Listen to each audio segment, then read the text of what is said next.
Celebración de fe, encuentro de amor, el hombre y Dios, Dios y el hombre. ¿Dónde se da este encuentro? Presentamos Misterio de Fe.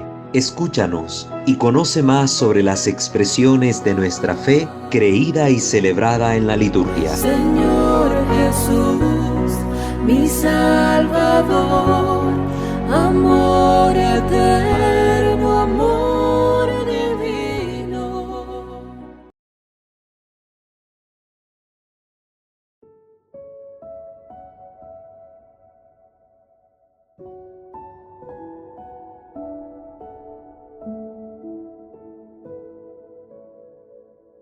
¿Qué tal, queridos hermanos? Sean bienvenidos a la escucha de un episodio más sobre el tema del Santo Rosario. Hemos dicho que la temática que estamos abordando es bastante amplia y que el corto tiempo que tenemos para hablar sobre este tema no nos permitirá abordar en profundidad muchos otros aspectos que tal vez nos gustaría tocar, pero exponemos lo esencial que debe ser creído, conocido y sabido por todo cristiano, católico, que reza esta hermosa oración. El episodio pasado hablábamos ya de cómo abordaban tanto su santidad el Papa Pío V y el Papa Pablo VI el tema del rosario y la invitación que nos hacía sobre todo el Papa Pablo VI a cómo debemos orar el rosario, apreciando este momento de oración sin ninguna prisa, sin ninguna carrera, contemplando, meditando, saboreando cada una de las Ave Marías, esta oración profundamente cristológica. Ahora quiero referirme a otro de los pontífices llamado también el Papa del Rosario. Nos referimos a su santidad el Papa Juan Pablo II, San Juan Pablo II, y vamos para ello sobre todo a tocar un documento suyo, la Rosarium Virginis Mariae, que es una carta apostólica publicada el 16 de octubre del año 2002, en la cual el romano pontífice va a incorporar a la oración tradicional del Santo Rosario los misterios llamados luminosos, los misterios de luz. Para ello, antes de entrar de lleno en materia, quería recordar algunos puntitos que aparecen dentro de este documento respecto a lo que es el rosario según la concepción del Papa Juan Pablo II. En distintos numerales de esta carta apostólica, el Papa va a ir definiendo qué es el rosario para él, para la Iglesia. Y para ello tomo el documento Prehistoria del Santo Rosario, que nos ofrece un resumen básico sobre esto que les estoy comentando. Se nos dice aquí: aunque se distingue por su carácter mariano, el rosario es una oración centrada en la cristología. Su orientación es cristológica. Su meollo cristológico y contemplativo, o sea, su carácter de contemplación, es cristológica. Favorece el encuentro con Cristo en sus misterios. Primer puntito de resumen que nos da la Rosario en Virgen y María, en el numeral 1, en el 2, en el 12 y en el 40, que el rosario es profundamente cristológico. También en los numerales 1 y 2 va a decir que concentra en sí la profundidad de todo el mensaje evangélico, del cual es como un compendio, recordando aquí las palabras de Pío XII. El carácter evangélico está presente en el rosario también. Este es el segundo carácter, ¿verdad? El segundo punto.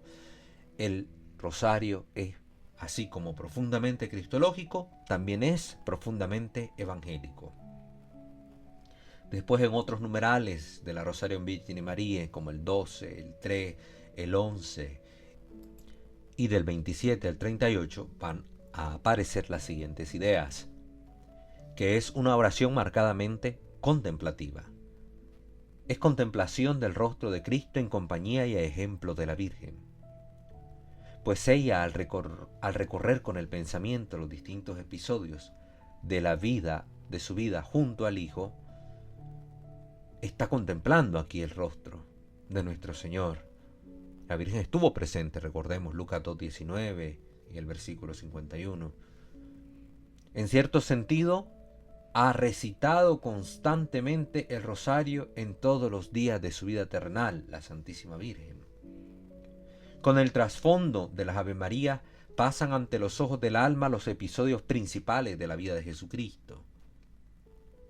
Es también un método de contemplación de los misterios de la vida de Cristo, basado en la repetición del Ave María, para favorecer su asimilación, y desarrolla una metodología específica.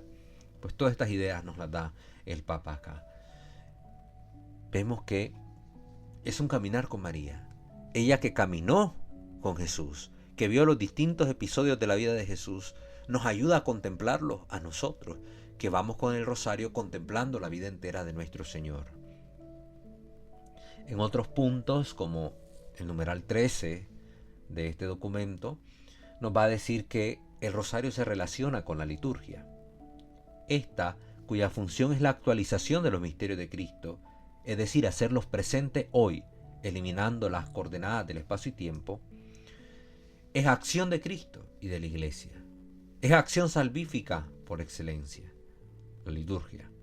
El rosario, en cuanto meditación de Cristo con María, es contemplación saludable de los misterios que se hacen presentes en la liturgia.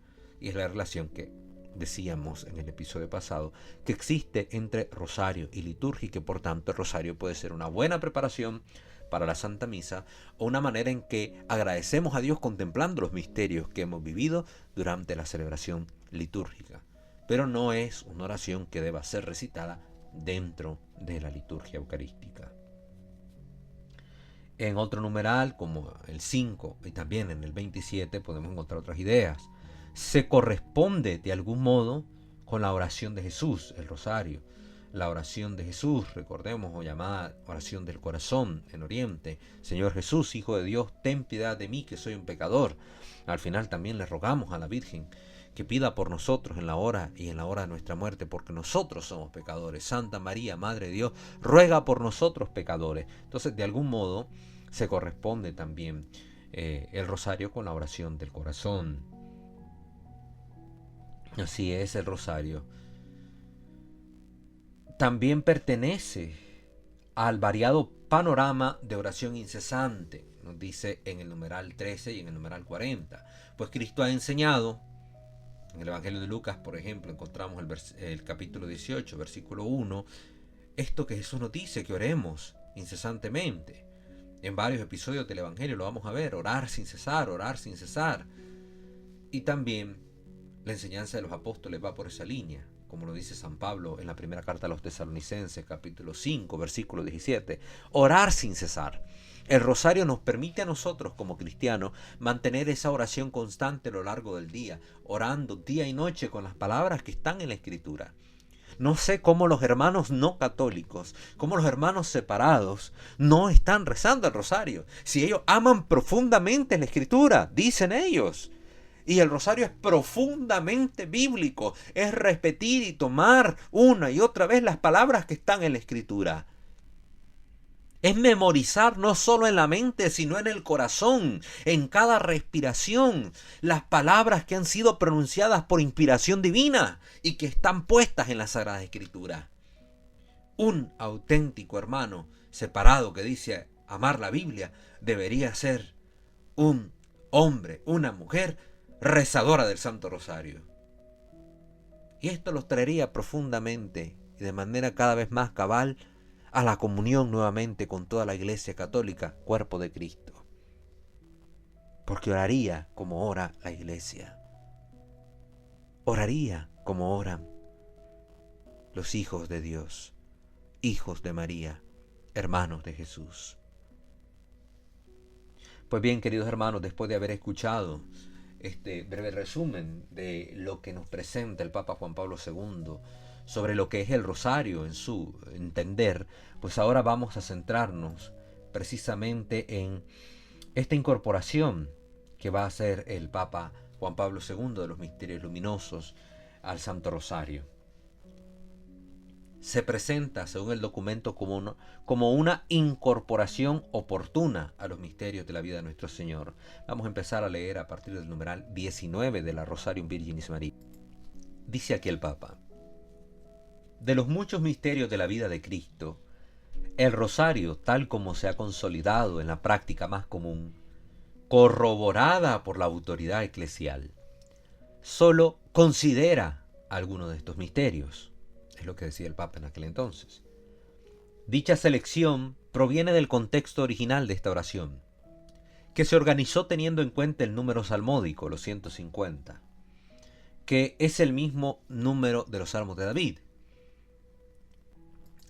No obstante, para resaltar el carácter cristológico del rosario, considero oportuna una incorporación que, si bien se deja a la libre consideración de los individuos y de la comunidad, les permita contemplar también los misterios de la vida pública de Cristo desde el bautismo a la pasión. Aquí me quiero detener. Hay puntitos sumamente importantes que analizar.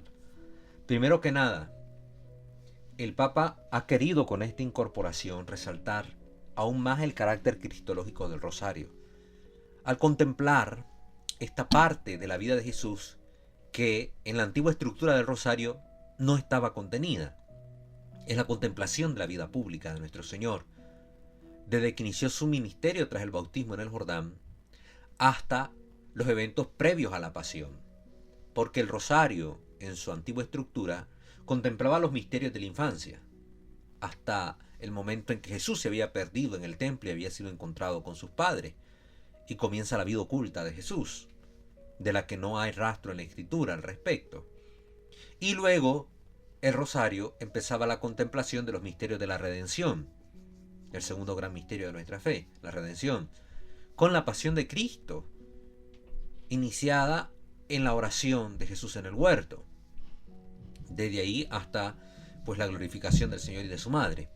Pero quedaba todo este espacio vacío donde se omitía contemplar aspectos importantísimos de nuestra fe, como son aquellos misterios realizados, llevados a cabo por nuestro Señor Jesucristo a través de sus signos, a través de sus obras, a través de su predicación, a lo largo de toda su vida pública, estos 3 años de ministerio que tuvo, donde llamó a sus apóstoles, donde invitó a la conversión, donde predicando el reino hizo maravillas y milagros portentosos.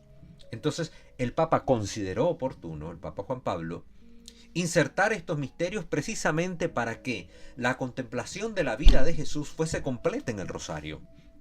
Y no solo se contemplaran los 2 grandes misterios de nuestra fe, la encarnación y la redención, sino que también pudiéramos ver cuál fue el ministerio público de Jesús, que es su predicación evangélica, precisamente la puesta enfrente de todos de la buena nueva de la salvación.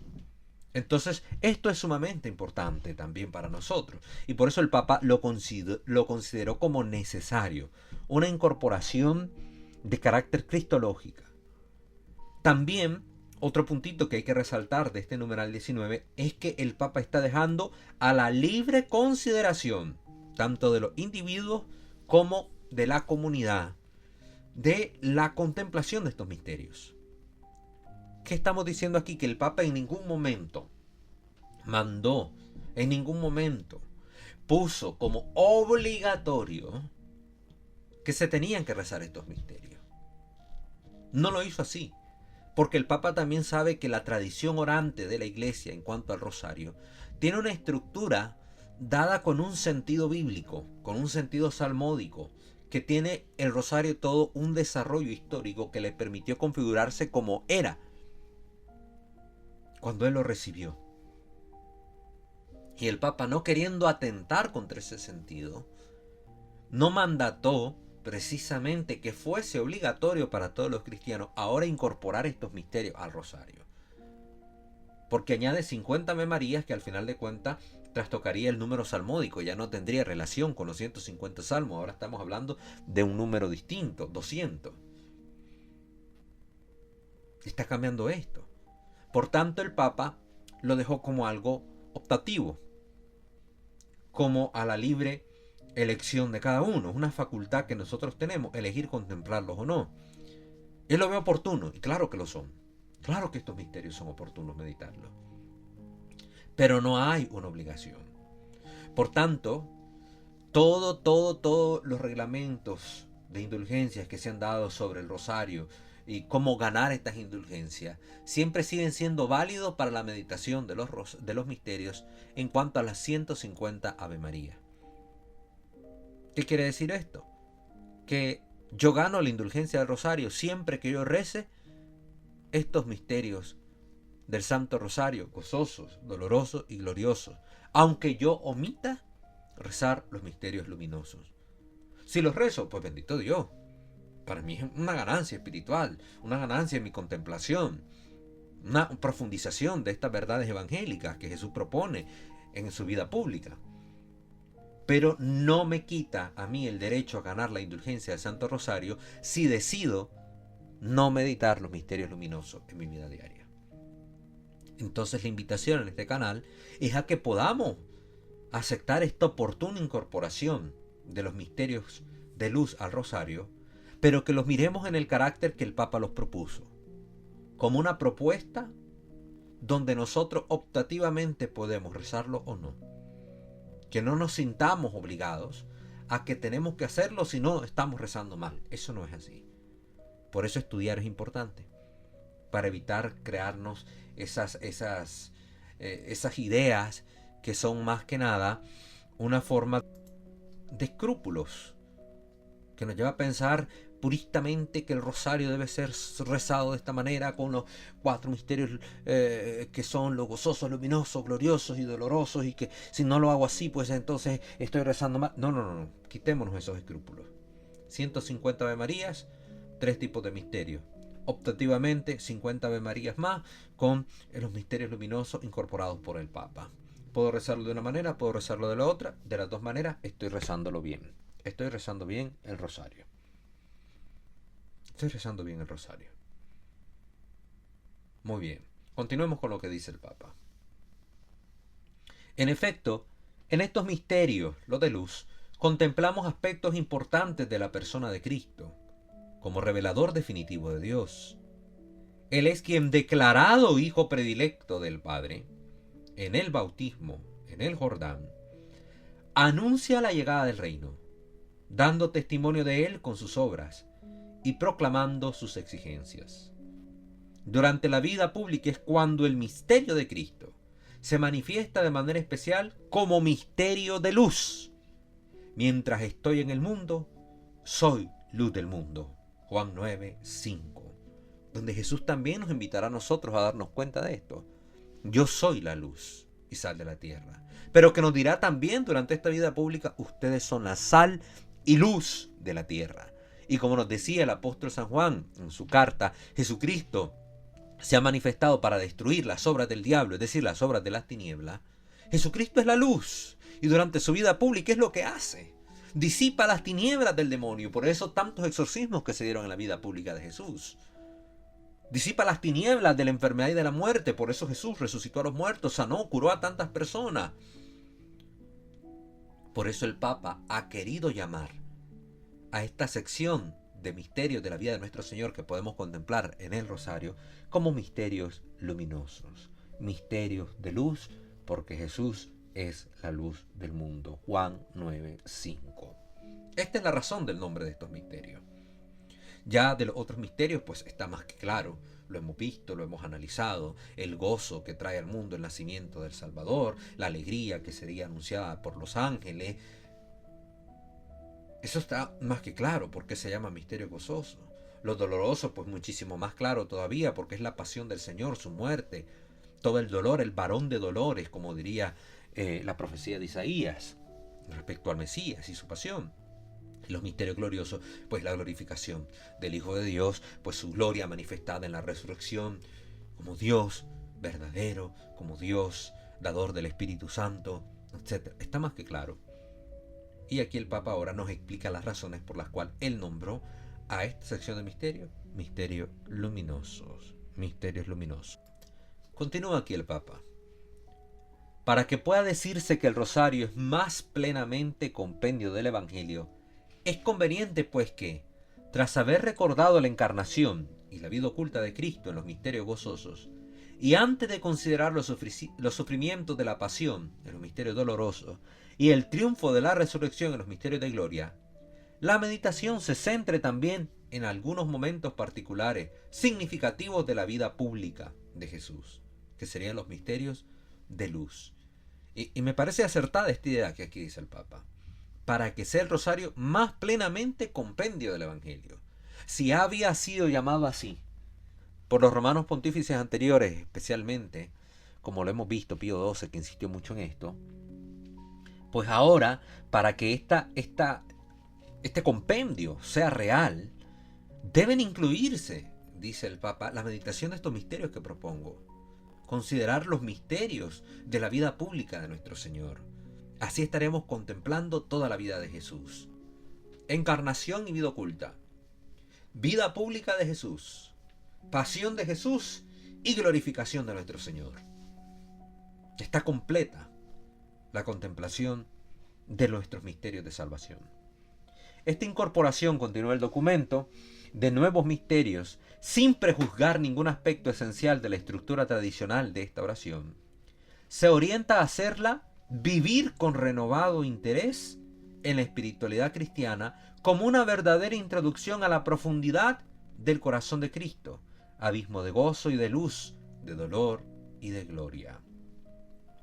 El corazón de Cristo es todo esto, nuestro gozo, nuestra luz, también el dolor cuando nos unimos a su sufrimiento y nuestra gloria. Entonces, esto es lo que nos propone el Papa. No quiere, como dice aquí, no quiere causar esta alteración a la estructura tradicional de la oración. No quiere prejuzgar que se haya hecho de esta manera o de la otra, porque precisamente hay toda una razón teológica que en la historia del desarrollo del rosario hemos visto para que el rosario tenga la estructura tradicional que tiene. Pero el Papa ofrece también con su autoridad pontificia a través de este documento una introducción oportuna de estos misterios. Él los codifica y él los propone, mas no los convierte de obligatoria meditación. Esto tengámoslo presente. Luego el documento va a decirnos algo sobre los distintos misterios, el distinto conjunto de misterios que existen. Y vamos a verlo también acá para que podamos aprovechar la riqueza que este documento nos ofrece en su disertación. Vamos a tocar a partir del numeral 20 ahora lo que dice el Papa sobre los misterios de gozo. El primer ciclo, el de los misterios gozosos, se caracteriza efectivamente por el gozo que produce el acontecimiento de la encarnación. Este es el motivo de nuestra alegría. Esto es evidente desde la Anunciación, cuando el saludo del ángel Gabriel a la Virgen de Nazaret se une a la invitación a la alegría mesiánica. Haire María, en griego, alégrate María, son las palabras con las que inicia este saludo, son las palabras con las que inicia el Ave María, son las palabras que meditamos en el primer misterio de todo el rosario, el gozo que trae el hecho de que el Mesías ha aparecido en la historia. El Mesías que aguardaron tantos profetas, que esperaron nuestros antiguos padres, que esperaron los judíos. Ahí está el Mesías. Viene a encarnarse en el vientre purísimo de María. Es motivo de gozo y alegría universal. Por eso el ángel saluda a nuestra madre con esas palabras. Haire María, alégrate María. A este anuncio apunta toda la historia de la salvación. Es más, en cierto modo, la historia misma del mundo. En efecto, si el designio del Padre es de recapitular en Cristo todas las cosas, como dice Efesios 1:10, el don divino con el que el Padre se acerca a María para ser la madre de su Hijo, alcanza a todo el universo. Por eso es motivo de gozo para la humanidad entera el hecho de que Cristo haya nacido, de que Cristo incluso se haya encarnado en el vientre de María. Desde ahí está nuestro gozo, nuestra alegría. El Salvador del mundo está en el vientre de María, está en el mundo, en el arca de esta alianza nueva, que es Cristo, pan vivo bajado del cielo. A su vez, toda la humanidad está como implicada en el fiat con el que ella responde prontamente a la voluntad de Dios. No solo es María en primera persona que responde con este hágase según tu palabra a Dios. Es la humanidad en María representada la que responde a Dios, hágase según tu voluntad, hágase tu palabra, hágase tu designio de que el Mesías se encarne en mí, de que tú para salvarnos te encarne. Es lo que tienen que entender nuestros hermanos separados, que ha sido la voluntad expresa de nuestro Dios el hacer que nuestra salvación fuera de este modo. Es Dios el que ha querido encarnarse en María, es Dios quien la ha querido escoger, es Dios quien ha querido tener su vientre por sagrario vivo. ¿Por qué entonces los hermanos separados no aceptan a nuestra Madre, la siempre Virgen María? ¿Por qué rehúsan aceptar la voluntad de Dios que quiso encarnarse en su vientre? ¿Por qué rehúsan llamarla santa? Si la ha llamado santa el Señor al decirle que ella es la que es Aritomene, la toda llena de gracia, la que tuvo, tiene y tendrá gracia. ¿Por qué rehúsan aceptar la voluntad de Dios y amar a una mujer cualquiera a la que Dios ha llamado la predilecta, a la que Dios ha hecho suya, su templo vivo, su sagrario viviente? ¿Por qué razón? ¿Cómo no amar a María si Jesús, nuestro Dios, la ha amado como su madre? ¿Cómo no amar a aquella mujer que Dios ha escogido para que sea la que pronunciara en nombre de toda la humanidad este hágase, este fiat a la voluntad de Dios? Mientras en Eva, con su conversación con el demonio y su aceptación del fruto prohibido, se niega la voluntad de Dios para la humanidad, en María se acepta la voluntad salvífica de Dios para toda la humanidad. Ella es nuestra nueva madre, la madre de todos los vivientes que ahora viven en Cristo, los que tienen vida, la vida de la gracia. Si Eva es la madre de todos los vivientes según la carne, María es la madre de todos los vivientes según la gracia. Y esto es lo que tiene que quedarnos claro. Esto es lo que no quieren aceptar nuestros hermanos separados. Odian con odio cruel a la Virgen, con el mismo odio con que Satanás la detesta porque es su enemiga, porque nunca la pudo hacer presa suya, porque nunca pudo tenerla bajo su dominio, porque todo pecado es enemistad con Dios, dice la carta de San Juan. Precisamente esto es lo que se nos olvida. El demonio nunca pudo poner a la Virgen en contra de Dios, porque la Virgen siempre fue la llena de gracia, la que nunca conoció pecado. Por eso así lo declara la Iglesia en este dogma de la Inmaculada Concepción. Desde que María fue concebida en el vientre de Santa Ana, jamás tuvo pecado. Dios la creó en gracia original, como creó a Adán, como creó a Eva, en gracia original. Y aunque Adán y Eva, abusando de su libertad, se negaron a obedecer la voluntad de Dios, María, desde su libertad, al presentarle Dios el proyecto de la salvación, responde con el fiat, con el hágase a la voluntad de Dios. El famoso sí de María. El no de Eva a la voluntad de Dios se ve quebrantado por el sí de María a la voluntad divina. ¿Cómo no gloriarnos de tener a esta mujer por madre? ¿Cómo no gloriarnos en la Santísima Virgen María? ¿Cómo no alabarla?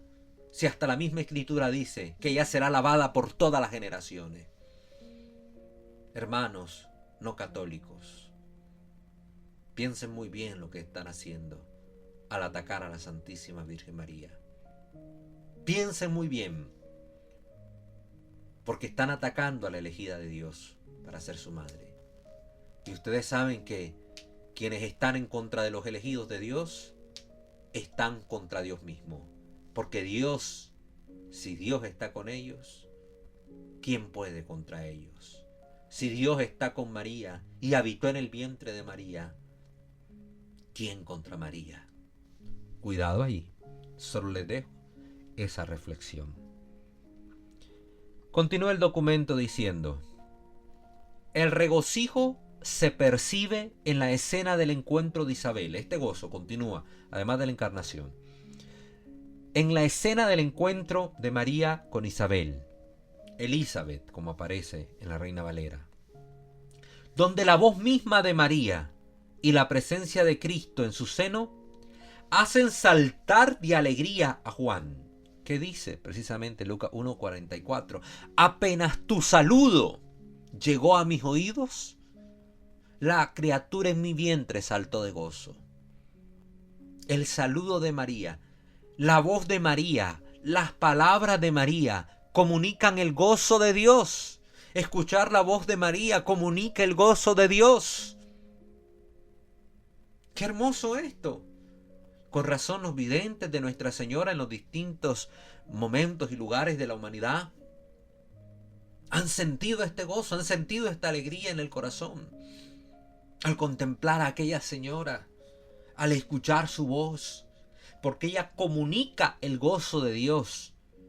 Era tanto el gozo que le comunicó a Isabel que incluso el niño que se estaba formando en su vientre, San Juan el Bautista, precursor del Mesías, lo percibió y saltó de gozo, se agitó de alegría en el vientre de Isabel.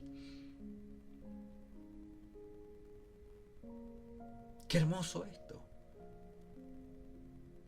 Repleta de gozo también aparece la Santísima Virgen María, la familia de Nazaret, en la escena de Belén, donde el nacimiento del divino niño, el Salvador del mundo, es cantado por los ángeles y anunciado a los pastores como una gran alegría. Lucas capítulo 2, versículo 10. Os comunico una gran alegría, le dice el ángel. Ha nacido en la ciudad de David un niño, el Salvador. Lucas 2:10. Os comunico una gran alegría. El nacimiento del Mesías es fuente de gozo también. Es fuente de alegría. ¿Y quién está allí en su nacimiento? ¿De quién nace Jesús? De María. ¿Y quién lo tiene entre sus brazos cuando es adorado por los Reyes Magos? María. ¿Quién lo nutre? ¿Quién le alimenta? ¿Quién le da su leche? María. ¿Cómo voy a odiar y a despreciar a aquella de la que el pan de vida ha tomado vida? ¿Cómo?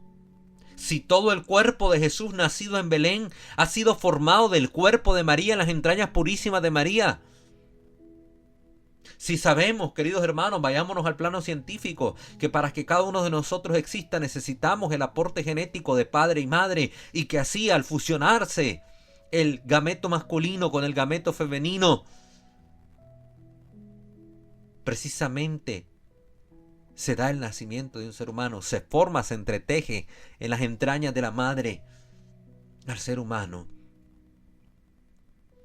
Ahora pensemos que el Hijo de Dios, que nace sin intervención de varón, forma su cuerpo tomando todo el material genético del cuerpo de María. Por eso es que se han atrevido algunos a decir que en cierto modo el cuerpo de Jesús es cuerpo de María y la sangre de Jesús es sangre de María, porque todo su cuerpo, toda su sangre es tomada de la Santísima Virgen María, nuestra Madre.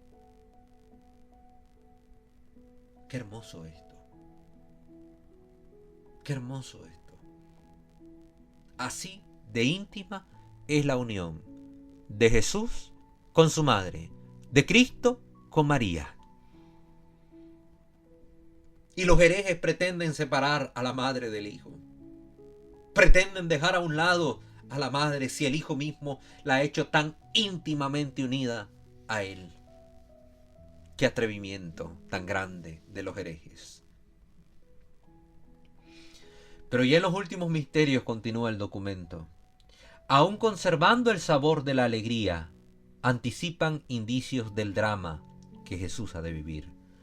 En efecto, la presentación en el templo, a la vez que expresa la dicha de la consagración y extasía al viejo Simeón, contiene también la profecía de que el niño será una señal de contradicción para Israel y de que una espada traspasar el alma de la madre. Lucas 2, 34, 35. Hay alegría, hay gozo. Simeón contempla al fin la promesa que ha hecho el Señor, la promesa a nuestros padres del Mesías. Y por eso dice en su cántico: ahora, Señor, según tu promesa, puedes dejar a tu siervo irse en paz, porque mis ojos han contemplado a tu Salvador, a quien has presentado ante todos los pueblos, luz para alumbrar las naciones y gloria de tu pueblo Israel. Es un anuncio gozoso lo que se está haciendo ahí. Pero a la vez se le dice a María, una espada te atravesará el alma, el dolor, porque este niño será contradicción para Israel. Se nos está anunciando aquí precisamente esta verdad intrínseca que hay entre el hecho de que, aunque sea un gozo para nosotros el que el verbo sea encarnado, este verbo encarnado ha elegido realizar la redención humana por medio de un sacrificio cruento y doloroso que es la cruz. Y que esto lógicamente traerá dolor al corazón de su madre que le ama tanto. Y que será signo de contradicción para Israel, porque unos lo aceptarán y otros lo rechazarán. Y es hasta el día de hoy. Y los israelitas siguen rechazando al Mesías enviado por Dios. Los judíos. Y ahí andan los no católicos, los herejes, los protestantes, los hermanos separados, como ustedes le quieran llamar. Andan ahí en besos y abrazos con los judíos y poniendo banderas de Israel en sus templos y todas estas locuras. Y ahí están los videos de cuántos cristianos no católicos van a predicar a Israel y lo que reciben del pueblo de Israel son patadas, escupitazos, rechazos, burlas. Porque según el Talmud, Jesús está en el infierno.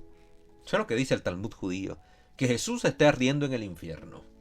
Entonces eso es lo que piensan los judíos de Jesús.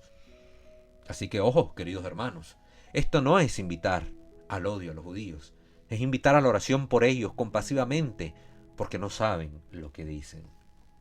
Entonces, el gozo ya va presentando también, según el Papa acá nos dice, ya va presentando estos rastros o preanunciando el drama, el dolor que se vivirá más adelante con el Mesías.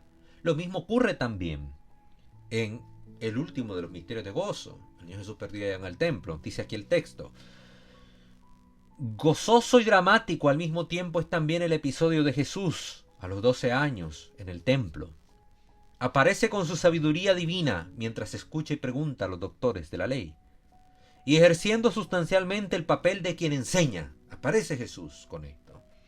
La revelación de su misterio de hijo, dedicado enteramente a las cosas del Padre, anuncia aquella radicalidad evangélica que, ante las exigencias absolutas del reino, cuestiona hasta los más profundos lazos de afecto humano. José y María mismos, sobresaltados y angustiados, no comprendieron las palabras de Jesús, Lucas capítulo 2, versículo 50, sino que María meditaba todas estas cosas en su corazón. Ya hay un gozo acá. El gozo está en reencontrar a Jesús. Ese es el gozo. Porque, como nos enseñan los biblistas, este texto del Evangelio de Lucas se le considera como el preanuncio de la pasión. ¿Cuántos días estuvo perdido Jesús?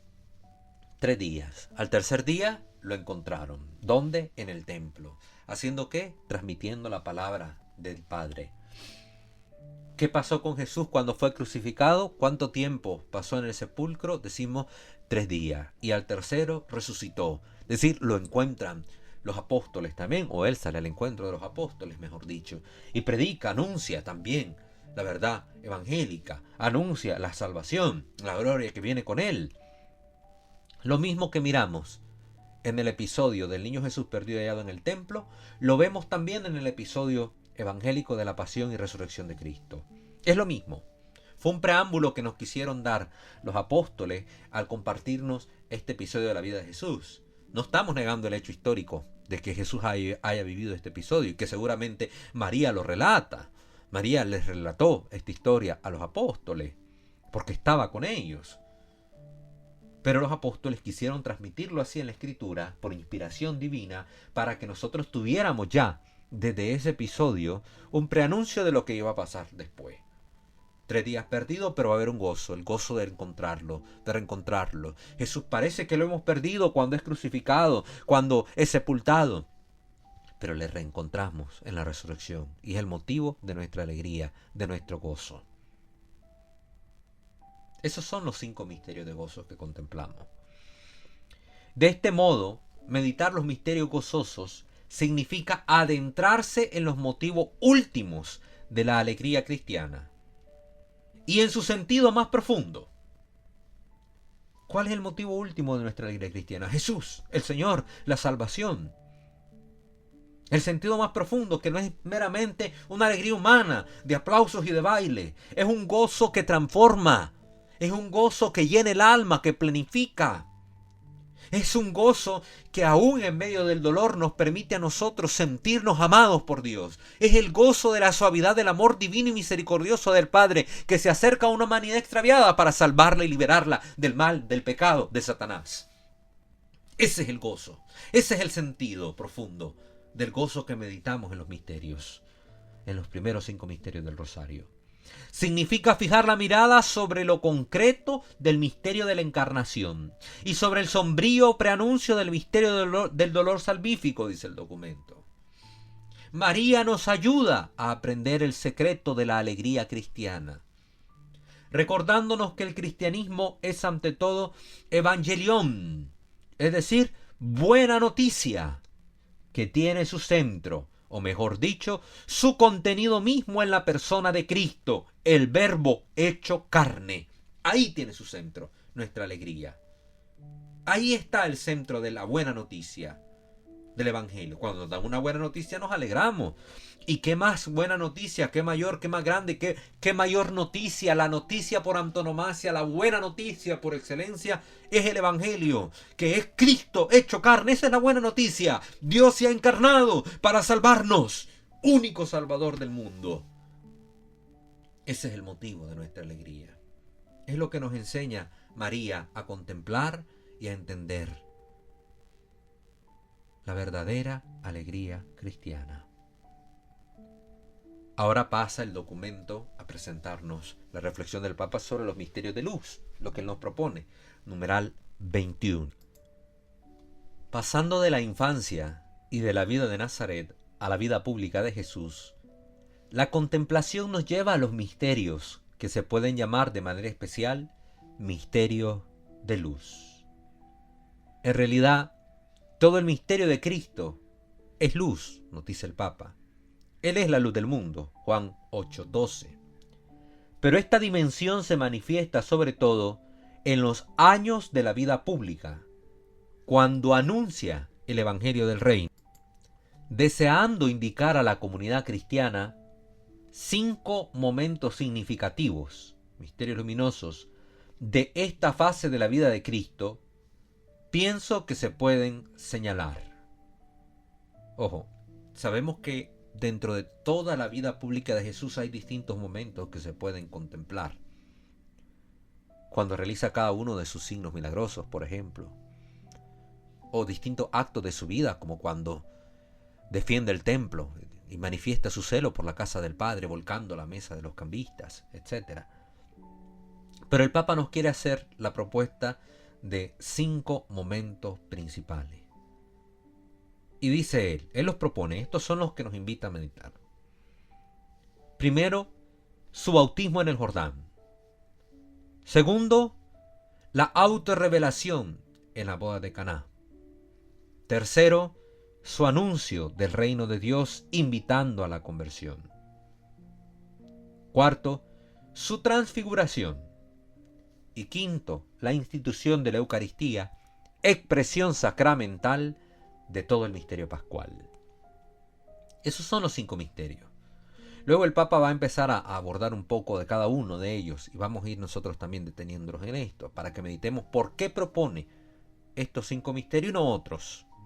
Si sabemos que, como ya lo vimos en la historia del Santo Rosario, del desarrollo del Santo Rosario, ya vimos que hubieron distintas meditaciones y propuestas acerca de la vida de Jesús, como por ejemplo decíamos para la infancia se meditó como misterio la adoración de los Reyes Magos en Belén, etc. Pero al final, en el conjunto histórico del Santo Rosario y su codificación, pues ya vemos qué misterios quedaron establecidos y por qué razones.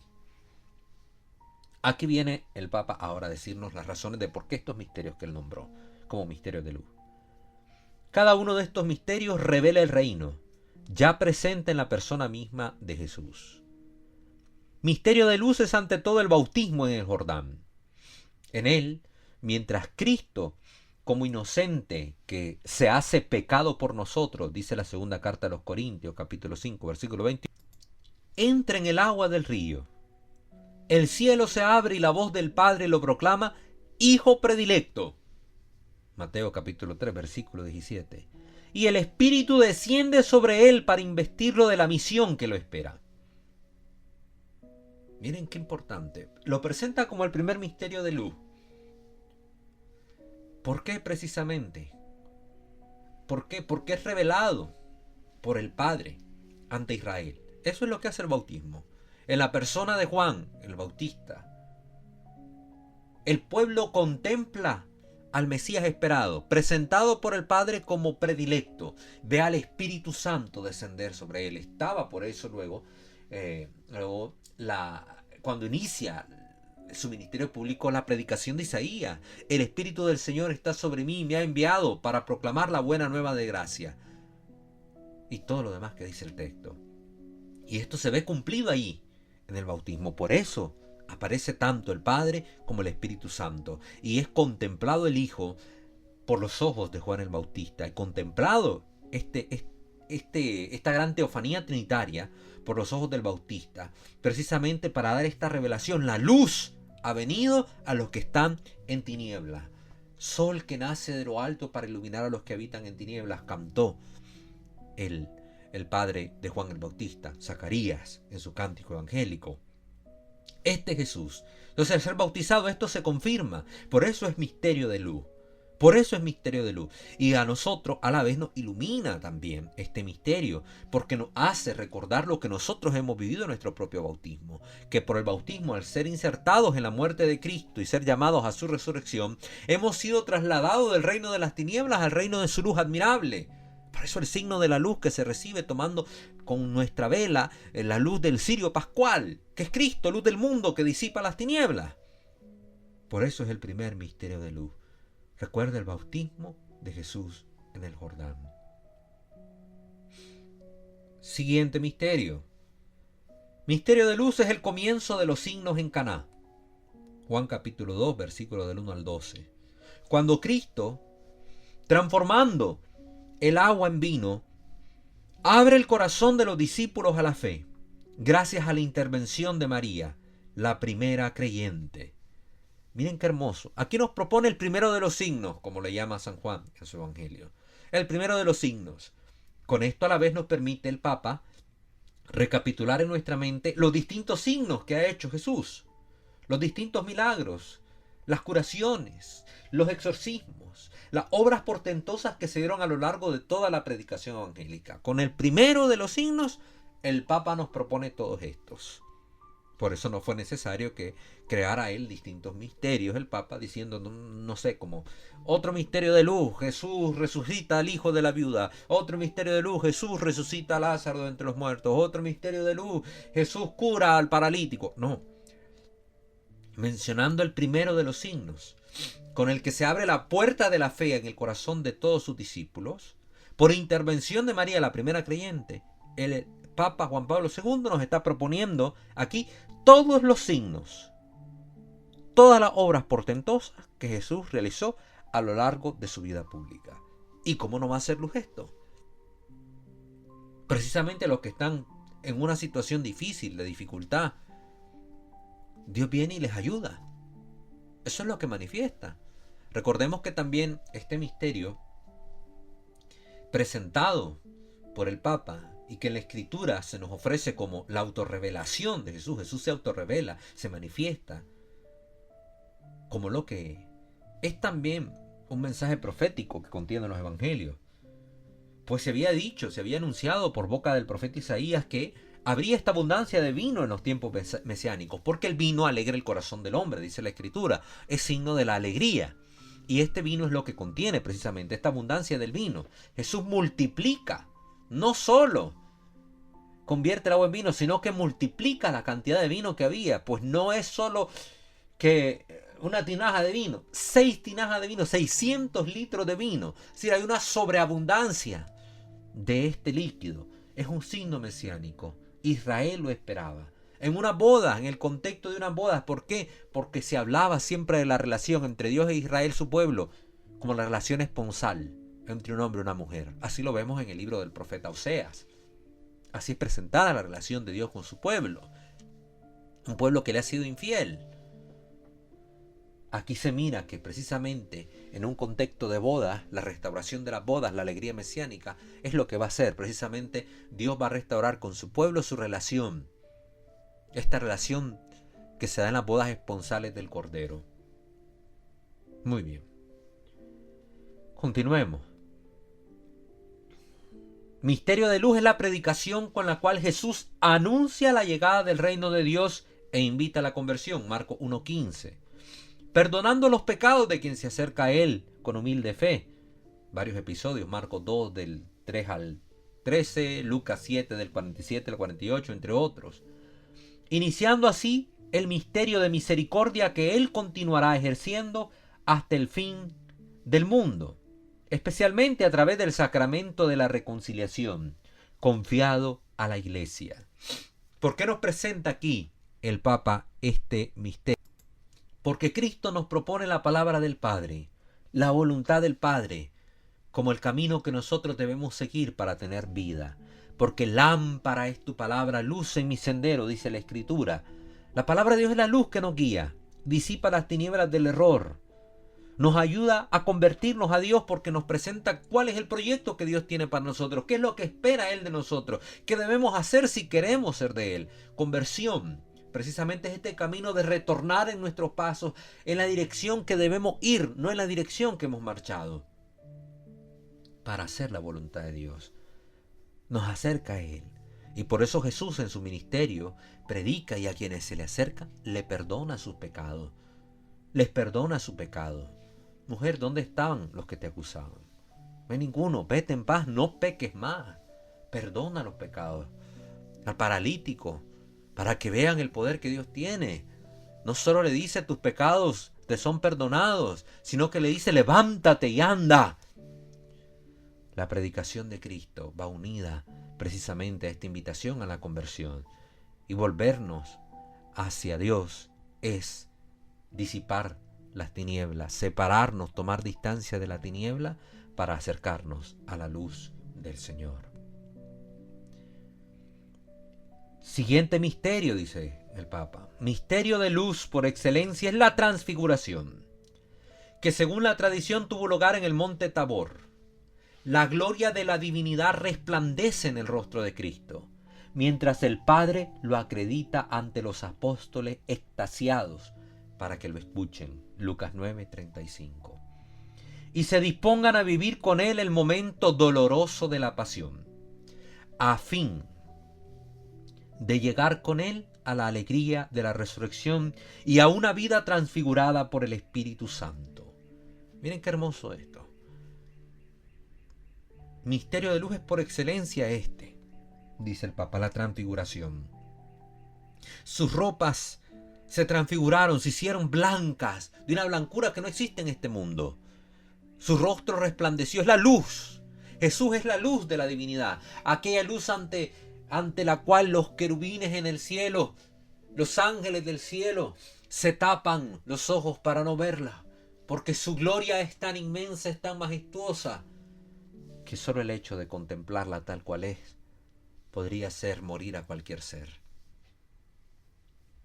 Ahí se revela la gloria de la divinidad de Cristo nuestro Señor. Ahí resplandece como un preanuncio de lo que pasará después de la resurrección.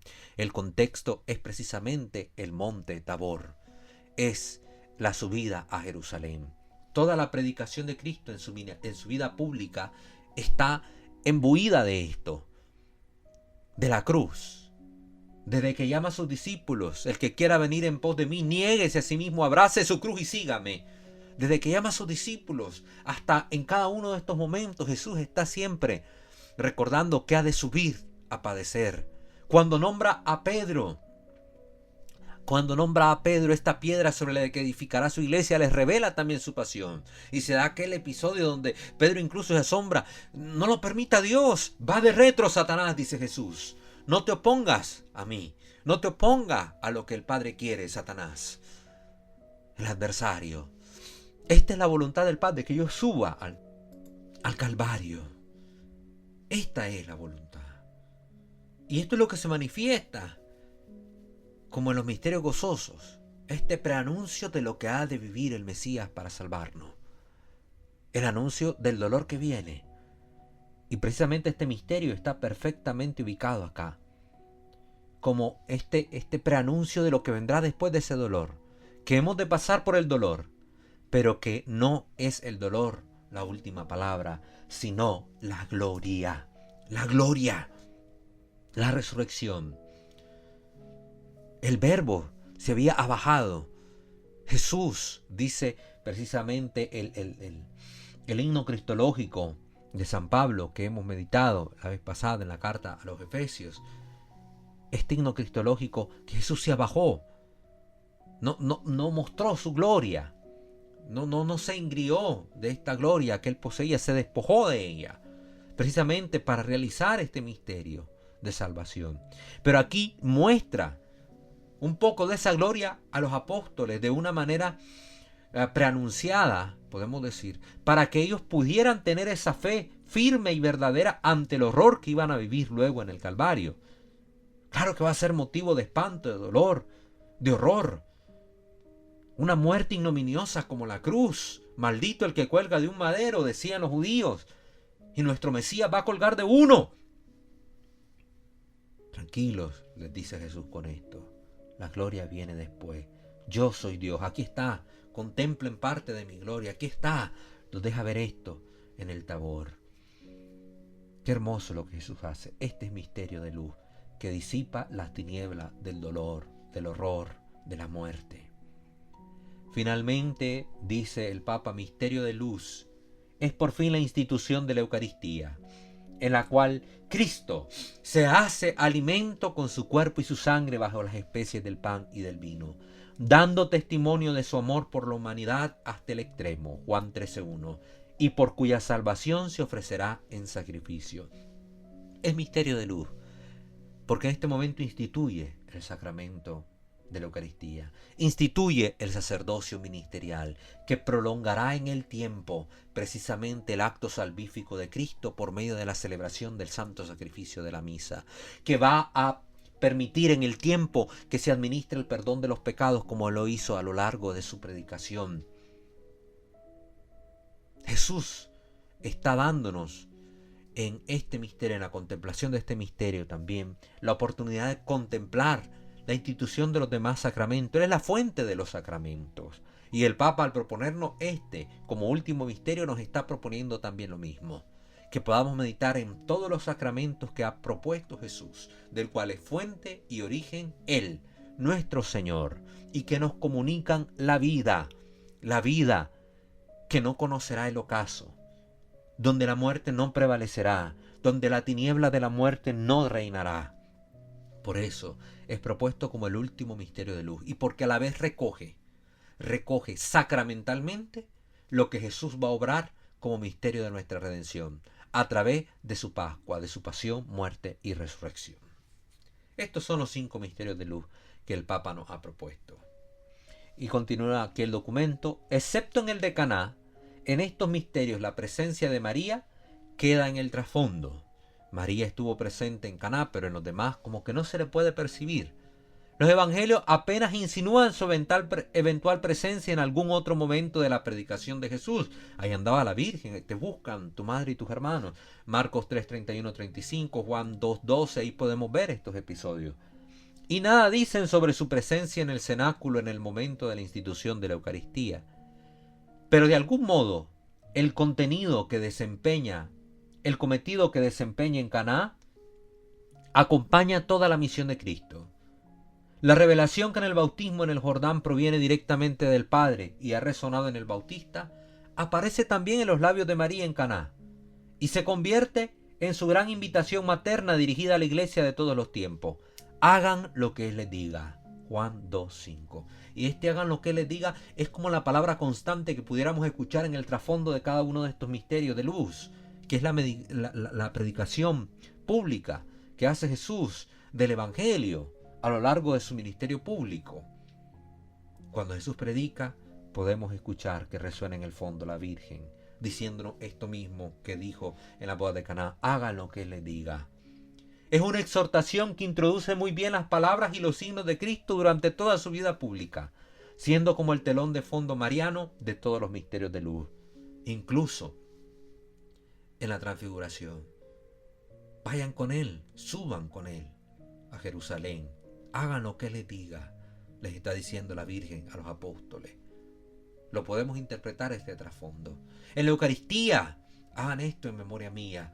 La Virgen podría estar ahí diciéndonos, hagan lo que Él les está diciendo. Estas palabras que abren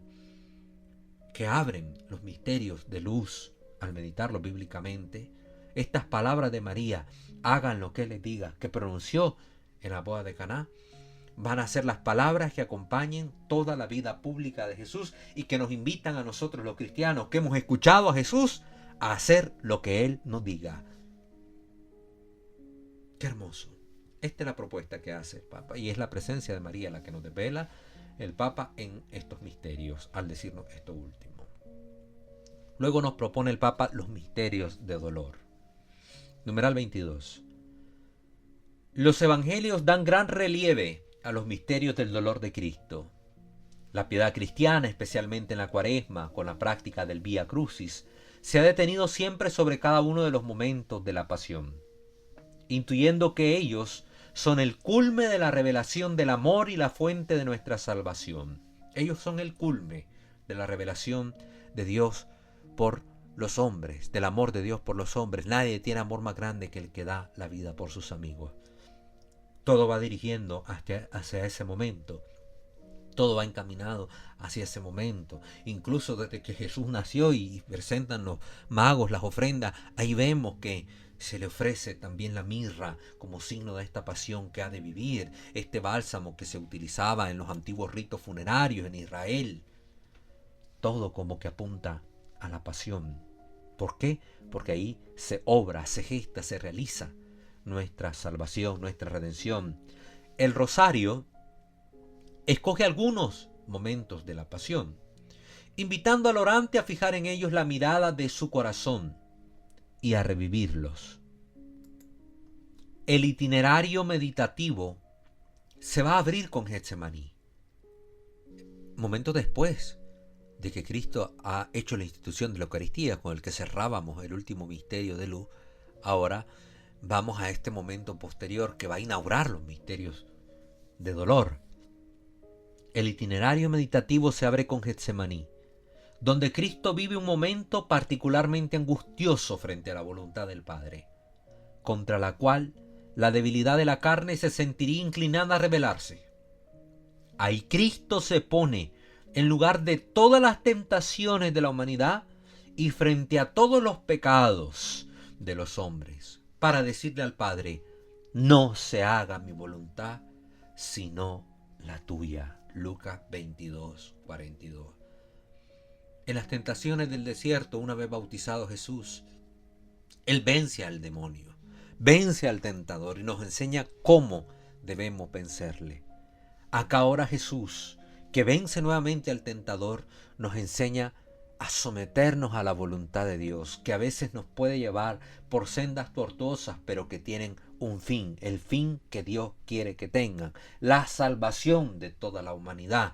La voluntad del Padre es perfecta, por eso aunque atravesemos por circunstancias adversas de dolor, de enfermedad, de sufrimiento, que pudieran en nuestra debilidad hacernos echar pie atrás, Jesús nos enseña cuál debe ser nuestra postura, cuál debe ser nuestra acción. Un sometimiento humilde y confiado a la voluntad del Padre. No se haga mi voluntad, sino la tuya. ¡Qué hermoso! Este sí suyo de Jesús cambia el no de los progenitores en el Edén.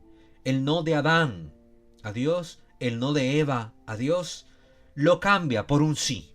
Así como lo hizo María en su fiat, ahora también Jesús nos lo presenta como nuevo Adán. Así es expuesto en la Escritura Jesús como nuevo Adán. Le dice sí a la voluntad del Padre.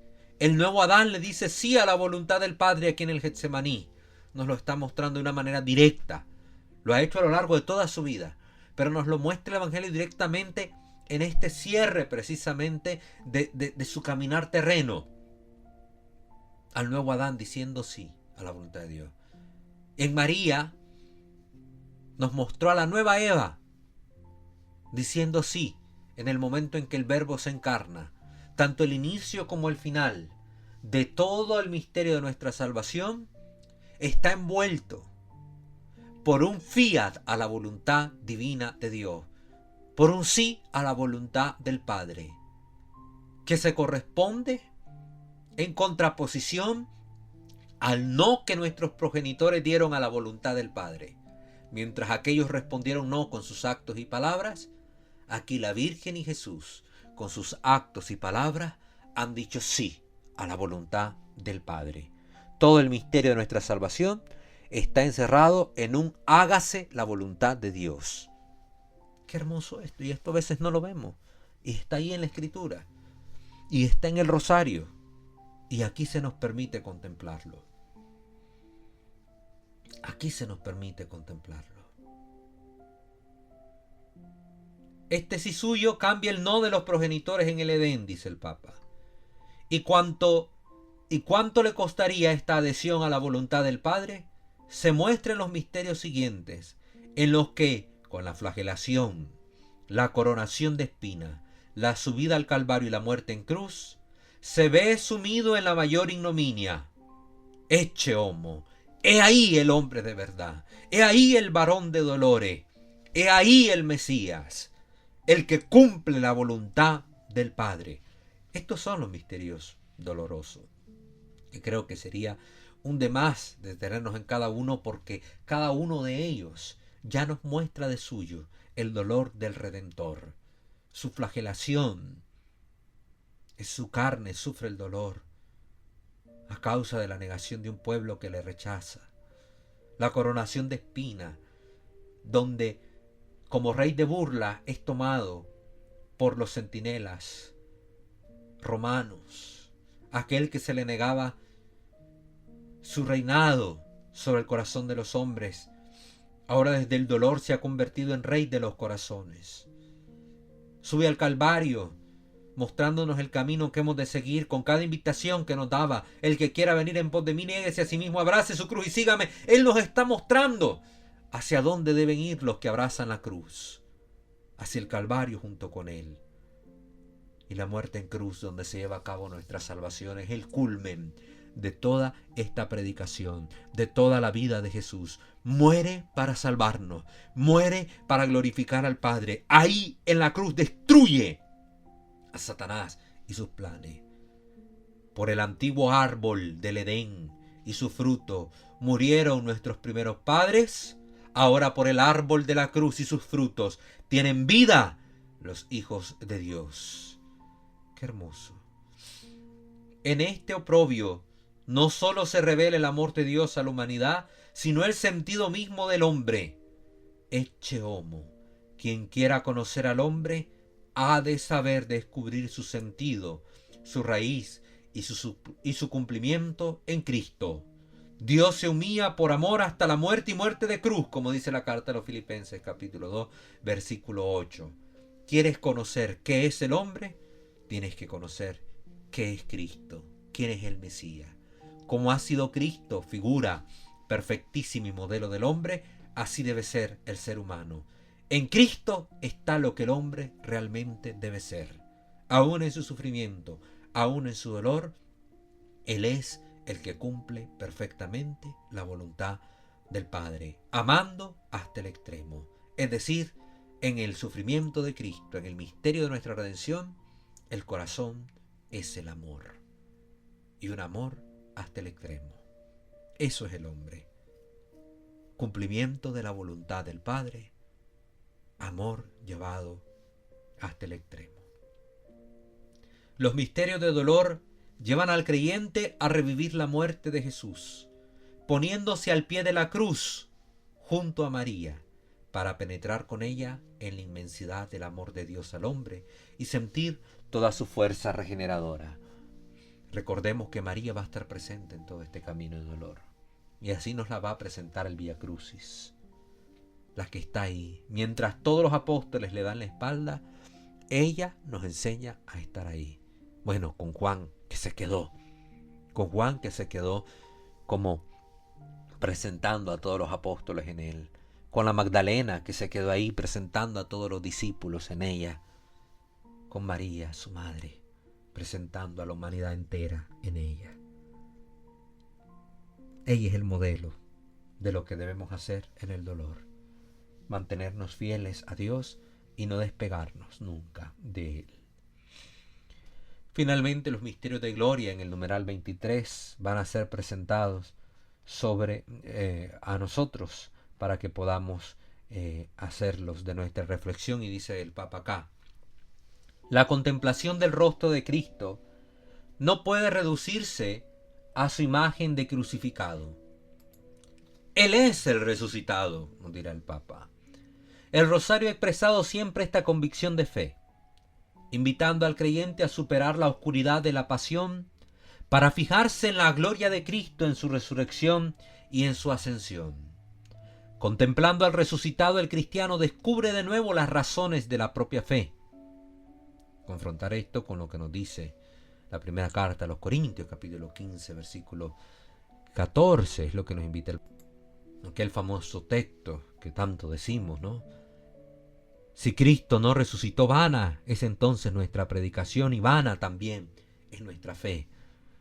Todo este caminar nos conduce a la cruz, pero a una cruz que no acaba en muerte, sino a un camino que trasciende a la vida, a la resurrección. Si Cristo no hubiera resucitado, vana sería nuestra fe. Pero nuestra fe no es banal. Cristo ha resucitado. Y esta resurrección de Él revive la alegría no solamente de aquellos a los que Cristo se manifestó, los apóstoles, la Magdalena, los discípulos de Emaús, sino también el gozo de María, que experimentó de modo intenso la nueva vida del Hijo glorificado. A esta gloria que con la ascensión pone a Cristo a la derecha del Padre, como lo vio San Esteban, miró al Hijo a la derecha del Padre en su martirio. No, sino que ella misma, la Virgen María, sería elevada con su asunción, anticipando así por el especialísimo privilegio el destino reservado a todos los justos con la resurrección de la carne, que seremos llevados al cielo. No sé por qué tanto les duele a los protestantes, a los herejes, que anunciemos que María fue asunta a los cielos, que está viviendo esa gloria definitiva a la cual todos hemos sido llamados. Todos nosotros también seremos llevados al cielo por el Señor, para gozar con Él. ¿Por qué tanto odio de que el Señor tenga a su madre ya junto con Él a su derecha reinando? ¿Cómo nos tendrá a todos nosotros? Si en este signo la Iglesia anuncia a todos los pueblos que es verdad lo que Jesús predicó, que nos va a llevar al cielo junto con Él. Y por eso ha querido llevarse primero a su madre para que esté con Él, como signo de que nosotros también seremos llevados a la gloria junto con Él. ¿Por qué tanto odio de los no católicos hacia este misterio que contemplamos en el rosario, la Asunción de la Virgen? ¿Por qué? Si es una verdad de fe cristiana y que todos esperamos con gozo el cumplimiento de esto. Todos lo esperamos con gozo. Al fin, coronada de gloria, como aparece en el último misterio glorioso, María resplandece como la reina de los ángeles y de los santos. Anticipación y culmen de la condición escatológica de la Iglesia. La condición final de la Iglesia es esta: reinar sobre los ángeles, sobre los santos. Todos reinaremos con Cristo, recibiremos la corona de gloria, dice el apóstol Pablo. Pues en María vemos esto anticipado al anunciarla como reina y señora de cielos y tierra, coronada en el cielo. Pues estamos cumpliendo también, anunciando el cumplimiento profético de el Salmo 44, de pie a tu derecha está la reina enjollada con oro de Ofir. La reina en Israel, si Jesús es el rey de Israel, como anuncia el letrero sobre su cabeza, rey de los judíos, pues en Israel la reina no es la esposa del rey, es la madre del rey. Y la madre de Jesús es María. María es la reina del nuevo pueblo de Israel. Y ahí donde está el rey está la reina a su derecha. El rey está en los cielos, la reina está a su derecha en el cielo reinando. Como modelo también nuestra madre de lo que nosotros seremos en la resurrección final. Reyes con el Rey de Reyes. Señor de señores. Esto es lo que no podemos olvidar, queridos hermanos. Y esto es lo que anunciamos. En el centro de este itinerario de la gloria del Hijo y de la Madre, el rosario considera en el tercer misterio, el corazón de estos misterios, Pentecostés, que muestra el rostro de la Iglesia como una familia reunida con María, pues el Espíritu Santo desciende sobre los apóstoles reunidos en oración junto con ella, avivada por la efusión impetuosa del Espíritu y dispuesta para la misión evangelizadora. La contemplación de este, como de los otros misterios gloriosos, ha de llevar a los creyentes a tomar conciencia cada vez más viva de su nueva vida en Cristo, en el seno de la Iglesia. Nueva vida que es otorgada por el Espíritu Santo, el Espíritu que nos da la vida, el Paráclito prometido por Jesús. Lo hemos recibido en Pentecostés y por eso es gloria también para la Iglesia. Es un misterio de gloria porque nos comunica la vida divina. Una vida cuyo gran icono es la escena de Pentecostés. De este modo, los misterios gloriosos alimentan en los creyentes la esperanza en la meta escatológica, en la meta final, hacia la cual se encaminan como miembros del pueblo de Dios, peregrino en la historia. Esto les impulsará necesariamente a dar un testimonio valiente de aquel gozoso anuncio que da sentido a toda su vida. ¡Qué hermoso! Finalmente, numeral 24, de los misterios al misterio, el camino de María. Así nos lo presenta la Virgis, el Rosario in Virginis Mariae. Los ciclos de meditaciones propuestos en el Santo Rosario no son ciertamente exhaustivos, como estamos haciendo aquí, tan a profundidad cada cosa, pero llaman la atención sobre lo esencial, preparando el ánimo para gustar un conocimiento de Cristo que se alimenta continuamente del manantial puro del texto evangélico. Cada rasgo de la vida de Cristo, tal como lo narran los evangelistas, refleja aquel misterio que supera todo conocimiento, Efesios 3:19, ese misterio de Cristo. Es el misterio del Verbo hecho carne, en el cual reside toda la plenitud de la divinidad corporalmente. Colosenses 2:9, lo que dice, en él reside la plenitud de la divinidad. Por eso el Catecismo de la Iglesia Católica insiste tanto en los misterios de Cristo, recordando que todo en la vida de Jesús es signo de su misterio. Catecismo de la Iglesia Católica, numeral 515.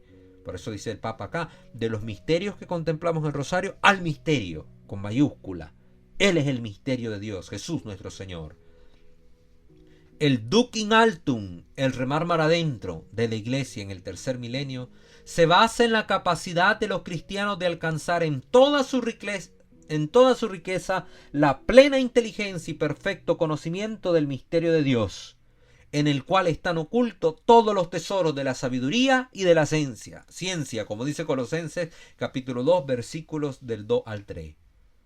La carta a los Efesios desea ardientemente a todos los bautizados que Cristo habite por la fe en vuestros corazones, para que arraigados y cimentados en el amor, podáis conocer el amor de Cristo, que excede a todo conocimiento, para que os vayáis llenando hasta la total plenitud de Dios. Efesios 3, del 17 al 19. Esto es lo que se propone. Esto es lo que se quiere al meditar y profundizar los misterios del Rosario. Lograr esto, que Cristo habite por la fe en los corazones de todos los cristianos, para que nos vayamos llenando de la plenitud de Dios en nuestra vida.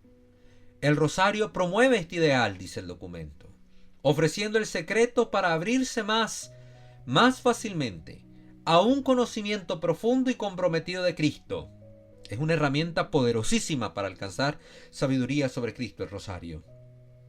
Podríamos llamarlo el camino de María. Es el camino del ejemplo de la Virgen de Nazaret, mujer de fe, de silencio y de escucha. Así nos la presenta el Rosario, como mujer de fe, de silencio y de escucha. Es al mismo tiempo el camino de una devoción mariana consciente de la inseparable relación que une a Cristo con su Santa Madre. Los misterios de Cristo son también, en cierto sentido, los misterios de su madre, incluso cuando ella no está implicada directamente, por el hecho mismo de que ella vive de Cristo y vive por Cristo. Haciendo nuestras en el Ave María las palabras del ángel Gabriel y de Santa Isabel, nos sentimos impulsados a buscar siempre de nuevo en María, entre sus brazos y en su corazón, al fruto bendito de su vientre. Lucas 1:42. Esto es lo que hacemos al rezar el rosario. El camino de María que nos lleva a buscar el fruto de su vientre, que es Jesús nuestro Señor. Queridos hermanos, pues esta es la propuesta que les hago en esta catequesis de meditar este documento hermosísimo de su santidad, el Papa San Juan Pablo II, Rosario in Virginis Mariae, que vamos a continuar hablando sobre él en el siguiente episodio. Pero quiero invitarles a profundizar esto que nos ha propuesto el Papa. Cómo mira él los 4 distintos tipos de misterios que el Rosario nos está proponiendo, ahora con la adhesión de los misterios de luz que él hace a la estructura tradicional del Santo Rosario. Misterios que, como repito, para finalizar, son de optativa elección para meditarlos y contemplarlos, no de carácter obligatorio, pero que es laudable, saludable, que los podamos también meditar y hacer nuestros en nuestra oración diaria. Ave María Purísima, sin pecado concebida.